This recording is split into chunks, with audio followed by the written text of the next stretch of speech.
মাদক মামলা বাড়লেও ছাড়া পেয়ে যাচ্ছে অর্ধেকেরও বেশি আসামি। জামিন পেয়ে আবারও তারা জড়িয়ে পড়ছে মাদক কারবারে।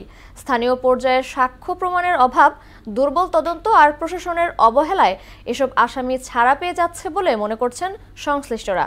মামলা জট নিয়ে রেজা খানের 3 পর্ব ধারাবাহিক প্রতিবেদনের আজ শেষ কিস্তি। মাদকের নীলবিষে ধীরে ধীরে শেষ হয়ে যাচ্ছে বাংলাদেশ। শহর থেকে গ্রামে সহজেই ছড়িয়ে পড়ছে মাদকের ভয়াল থাবা। সুদবিহীন ব্যাংকিংয়ে আত্মশুদ্ধির পথ এনআরবিসি ব্যাংকের ইসলামিক ব্যাংকিং আল আমিন। থানায় বাড়ছে মাদক মামলার সংখ্যাও। পরিসংখ্যান বলছে 2010 থেকে 2023 সাল পর্যন্ত 13 বছরে মাদকদ্রব্য নিয়ন্ত্রণ আইনে 10,56,540টি মামলা হয়েছে। এসব মামলায় আসামি করা হয়েছে 13,43,521 জনকে। তদন্ত কার্য অনেক সময় দেরি হয়, যেগুলি মামলাগুলি দ্রুত চার্জশিট দেওয়া যায়, তদন্ত শেষ করে সেটা তাড়াতাড়ি দেওয়া উচিত। এই সময়ে রায় হয়েছে 34,457টি মামলার। এর মধ্যে 16,812টি মামলায় সাজা হয়েছে আর খালাস পেয়েছে 17,645টি মামলার আসামি।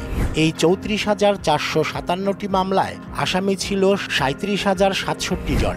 এদের মধ্যে সাজা হয়েছে 17,424 জনের, খালাস পেয়েছে 19,643 জন। পরিসংখ্যানে দেখা যায় মাদক মামলায় খালাস পেয়ে যাচ্ছে অর্ধেকেরও বেশি আসামি, অথচ মাদকের বিরুদ্ধে জিরো টলারেন্স নীতি নিয়েছে সরকার।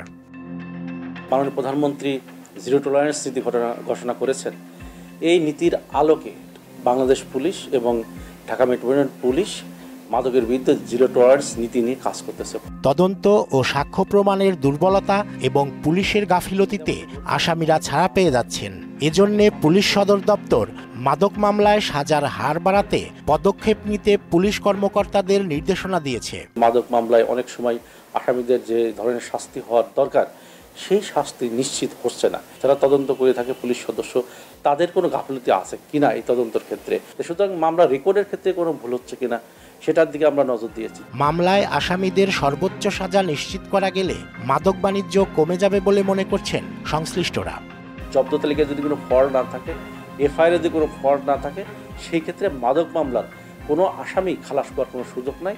রেজা খান, মোহনা সংবাদ, ঢাকা।